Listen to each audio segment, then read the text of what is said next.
हामीले GPS on गर्दैछौँ अब।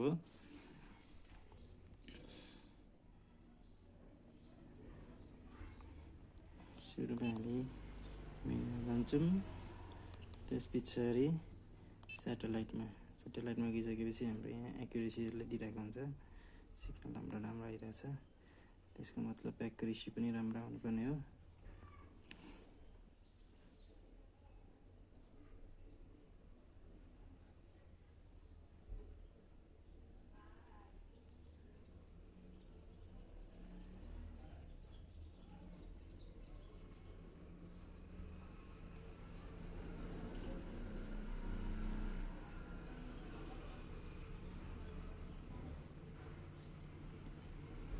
घरभित्रबाट एक्युरेसी राम्रो दिइरहेको छैन,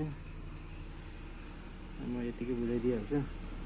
एक्युरेसी यहाँ हाम्रो 3-4 मा आउँछ। त्यति आइसकेपछि हामीले अब वे पोइन्टहरू मार्क गर्नु पऱ्यो भने सिधै माथि दिँदा भइहाल्यो, वे पोइन्ट मार्क हुन्छ। माथि गएर यसलाई एडिट गर्नु पऱ्यो भने यहाँ गएर इन्टर गरेर यसलाई गर्न सकियो।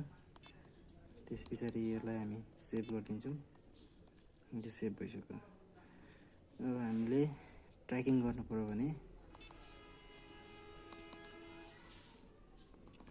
रेकर्ड कन्ट्रोल्समा जाने, यो पहिलाको ट्र्याकिङ भइरहेछ, यसलाई स्टप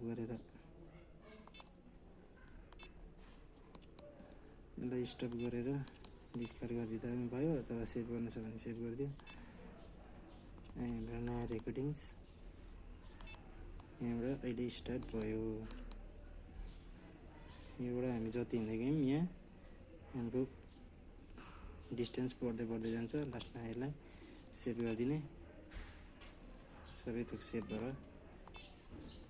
यहाँ बसेको हुन्छ, यहाँ वेपन म्यानेजर बस्छ, पोइन्टहरू त अहिले लेखेको जति यहाँ सबै आइहाल्छ।